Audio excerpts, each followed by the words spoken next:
Now, breaking news from RTV6. Good afternoon, I'm Mark Mullins. Thank you for joining us on HTSN and the RTV6 app.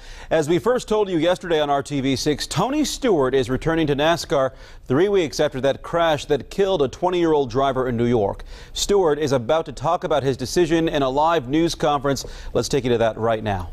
This has been one of the toughest tragedies I've ever had to deal with, both professionally and personally. And this is something that will definitely affect my life forever.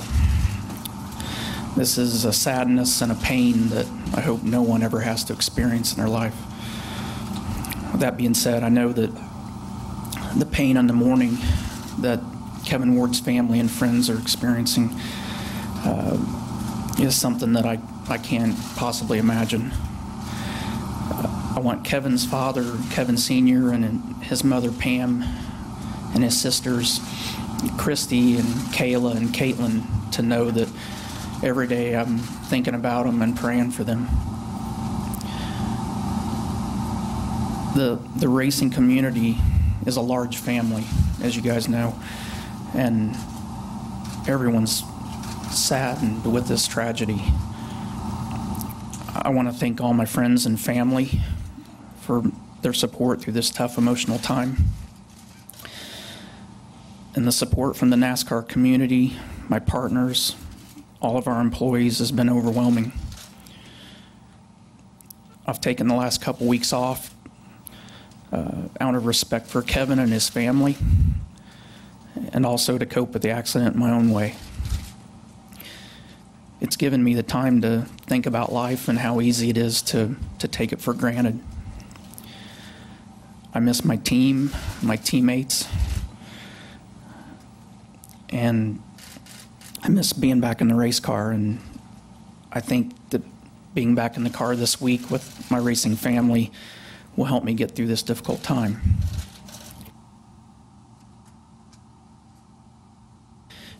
I also understand that all of you have many questions and want a lot of answers, but however, I need to respect the ongoing investigation process and cannot answer and address the questions at this time. Emotionally, I'm not sure if I could answer them anyway. I'm here to race this weekend, and I appreciate your respect, and there will be a day when I can sit here and answer the questions. Thank you. Thank you, Tony.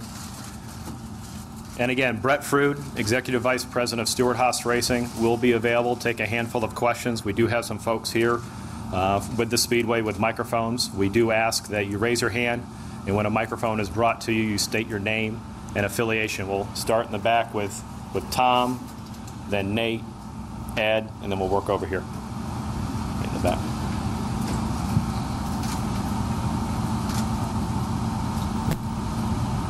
Hi, Brett. Tom Jensen, Fox Sports 1.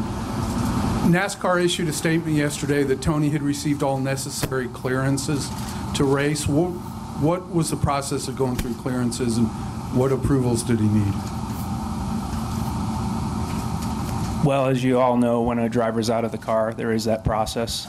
And I'm not going to get into the medical side of it, but I will say we've been in close contact with them throughout the process and have gotten them what they needed to get him back in the car right now.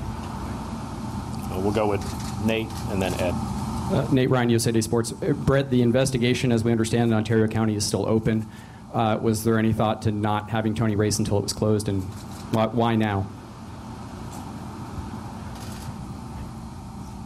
Well, you know, I think for Tony, it's all about this healing process, and that's part of why he's in the car. You know, besides his mom, his dad, his sister, his niece and nephew, his family is here. It's at this racetrack. And I think it's just part of the healing process, being with this family that he's been with since 1999, and knowing that these people are going to help him get through this. I think that's one side of it. The other side of it is he's a racer. We've got 270 employees, and I think him putting a helmet on will help him cope with this situation. Ed? Ed Hinton, ESPN.com. Brett, respecting the process of the investigation, knowing there's things you can't comment on, are you able to say whether you know whether Tony has a clear picture in his own mind of what happened that second or two that night? I am not going to comment on the incident itself. It was a tragic accident, and right now I want the focus to be on Tony in the car this weekend and how he's going to get through this. We'll go with Bob and then Claire. Bob Hockers, Sporting News. The fact that Tony is racing this weekend, should we read anything into that about what you know about the investigation and where it's at in the process? No, I mean, we've really been respecting the process, as Tony said, in the investigation. Him being in the race car right now is about him getting through what has been a very emotional 2 weeks and what his next step is in coping with this. There's been a great deal of empathy and sympathy for that family and what they're going through. And for Tony, it's just been extremely emotional, and this is what is going to help him. Claire. Claire B. Lang, Sirius XM NASCAR Radio. Can you talk about where Tony is at emotionally right now to step into the car, where his emotional state is at? And was it 100% his choice not to race the last couple of weeks without the involvement of the sanctioning body that we will hear from next? I'll address the latter first. Yes, the decision to be in the car is 100% Tony's. Can you repeat the first question? I'm sorry. Yes, please define his emotional state at this stage to step back into the car. Very fragile Tony Stewart at this point. You just saw Tony. He's very emotional. It's been a difficult 2 weeks, but Tony is ready to be in the race car. He wouldn't be here if he wasn't. Marty. Marty Smith, ESPN. Brett, sort of following up on what Claire just asked. You've worked for Tony for a long time. You've seen him in ways we have not. How would you characterize his preparation for this and what you think he'll experience as he gets back in the car?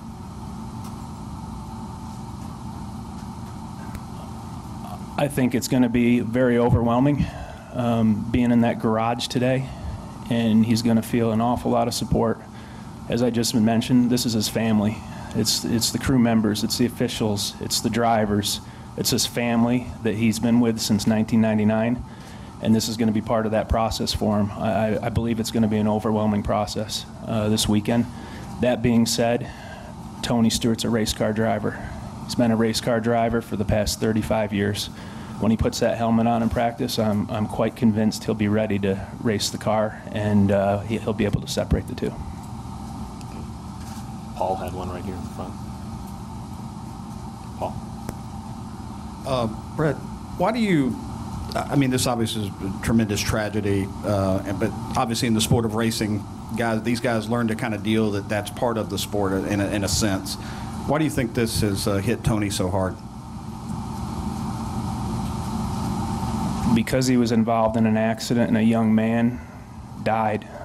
I can't imagine what he's going through. I can't imagine what the kid's parents are going through. It's just something, as Tony said, that he hopes no one in this room and certainly anywhere will ever have to go through. He was involved in a tragic accident.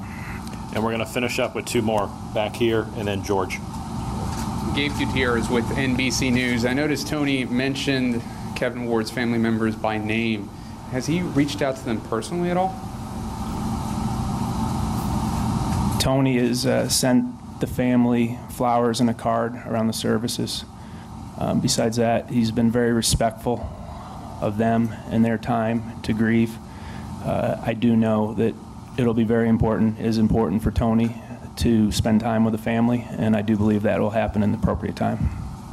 And last question with George. Yeah, Brett, over here, George Diaz, Orlando Sentinel. Obviously, it's an emotional time, and how internally, how do you deal with it as an organization and just in the prep work? Because let's face it, it's not an ordinary weekend that all of you are dealing with. Well, we've got 270 employees back in Kannapolis working hard. We've got Tony has 3 other team members, and you know, these are folks that are at Stewart HAAS because they believe in the leadership, they believe in the ownership, believe in the folks that we have surrounding them, and we believe in them. So for them, you know, I think their focus has been undeterred over the last several weeks. They're obviously really excited to have Tony back in the car and that leader and the guy they believe in. So I think the focus will be there this weekend from those guys, and we should be good. All right, everyone, thank you very much for your time. We certainly appreciate it. A transcript of this will be available later. Thank you. Thank you.